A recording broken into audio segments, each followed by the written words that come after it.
Cause this one is a lie. We sat around laughing and watching the last one die. I'm looking to the sky to save me, looking for the satellites, looking for something to help and burn out bright. I'm looking for the complication, looking 'cause I'm tired of trying. Make my way back home and learn to fly.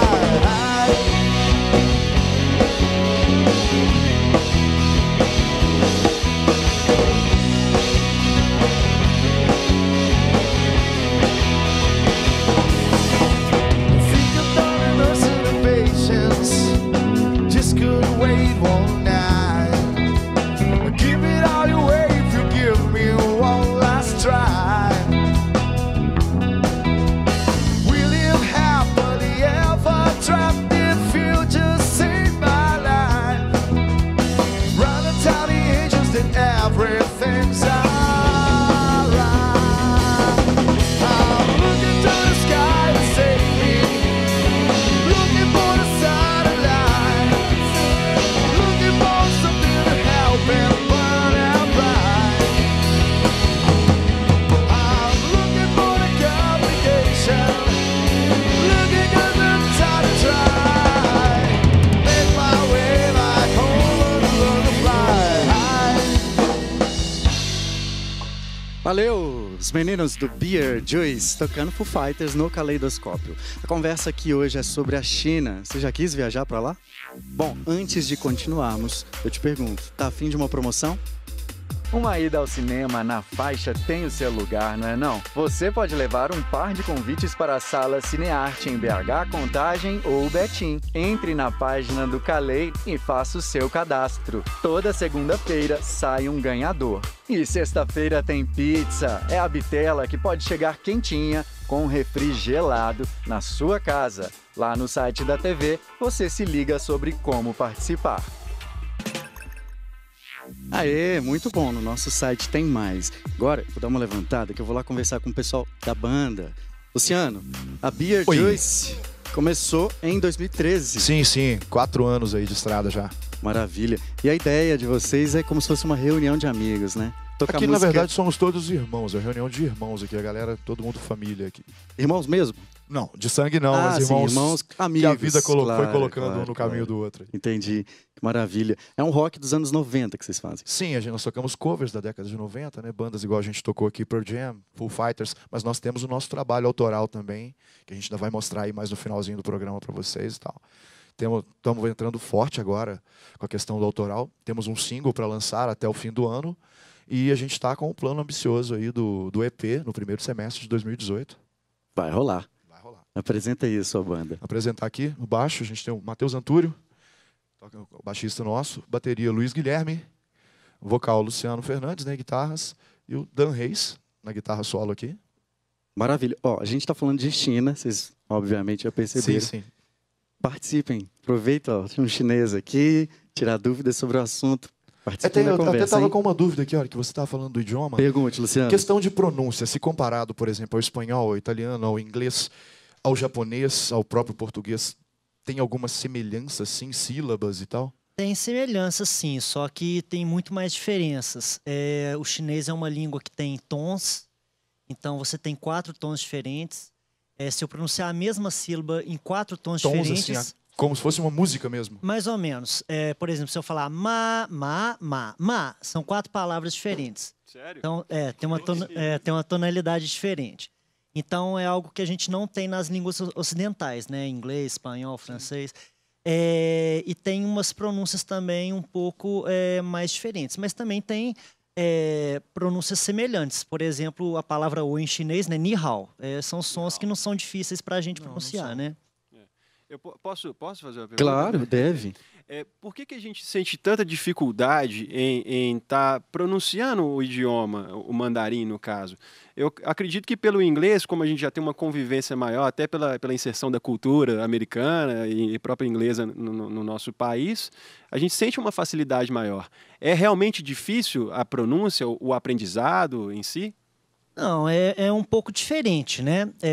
Na nossa escola, a gente sempre foca no aprendizado, fazendo relação paralelo com a língua portuguesa, para ficar mais fácil de entender e aprender.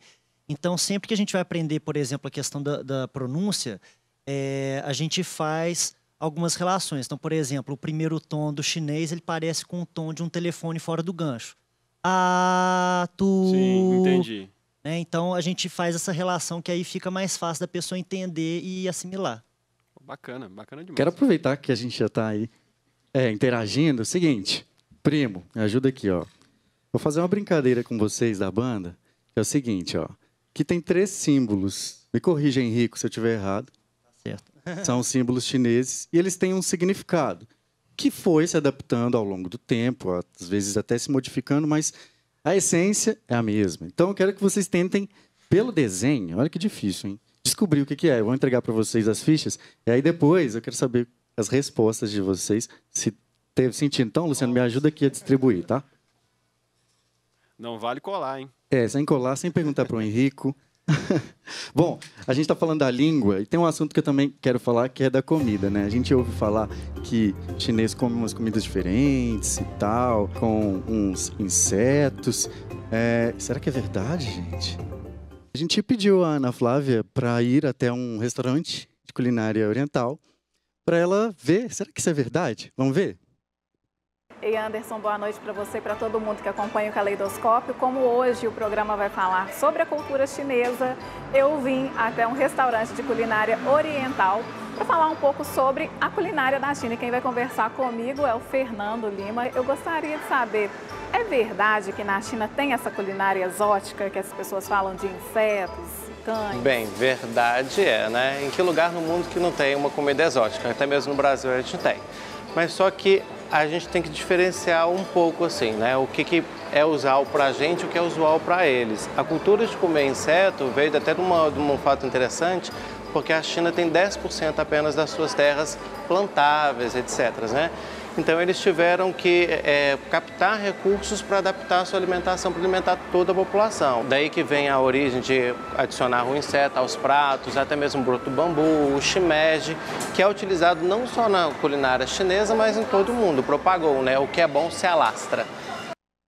Gostei, Ana, muito legal. A Ana volta daqui a pouco, gente, para ensinar uma receita de yakisoba de shimeji. E aí, existe mesmo? Eles comem isso lá? Você que já esteve lá muitas vezes, Gisele, conta. Bom, no dia a dia, não. Né? É lógico que tem lugares na China, em cidades, que têm a tradição de comer comidas exóticas. Mas no dia a dia não se come. Né? Existem restaurantes específicos de comidas exóticas. E em Beijing, principalmente, tem uma feira noturna que tem vários tipos de comidas exóticas, né, e de animais e insetos no espeto, né, como escorpião, gafanhoto, besouro, centopeia, e aí vai. Né? Mas é uma feira que acaba sendo mais para turista do que propriamente para chinês. Entendi, tá certo. Você foi lá, então, como eu já disse algumas vezes, mais de 20 vezes por causa do seu trabalho. Quero que você me conte um pouco desse trabalho, mas antes, me fale uma coisa. O que mudou da década de 90 para cá, nesses tempos, nessas viagens todas que você fez lá? É impressionante. Nesses 27 anos, né, que a primeira vez que eu fui foi em 1990, é espantador. Né? Todo ano que eu vou à China, eu me assusto, que eu vejo assim que a impressão que eu tenho é como se tivesse tido um crescimento de 10 anos. Né? Então, sempre tem uma coisa nova, uma construção nova e tudo muito rápido. Né? Então, é assustador isso. Em 1990, para você ter uma ideia, quando eu cheguei à China, o choque cultural foi muito grande, porque praticamente a maioria das pessoas ainda usavam aquele uniforme de Mao Tse-tung. que era um vestimento azul, sabe? E não tinha comércio privado, né? Então, todo o comércio que tinha era do governo, né? Então, os restaurantes, tudo, né? Então, a gente não encontrava nada ocidental, né? Absolutamente nada, a não ser em uma loja de departamento específica, que era a Friendship Store, que tinha alguns itens americanos, né? Como Coca-Cola, né? Uma manteiga, alguma coisa assim. E com o passar dos anos, atualmente, como está? Atualmente, hoje, toda vez que eu chego na China, é uma novidade, coisa que eu nunca vi na minha vida, né? Então, assim, é a avenida como a Wanfudin, onde tem essa feira de alimentos exóticos, tem shoppings gigantescos só de grifes internacionais, né?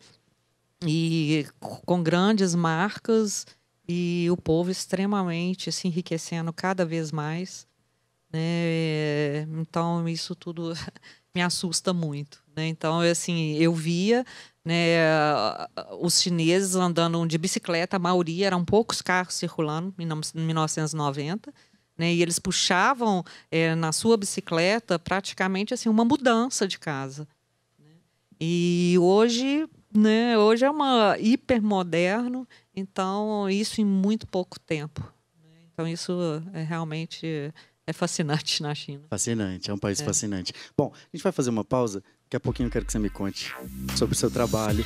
A gente já volta, até já.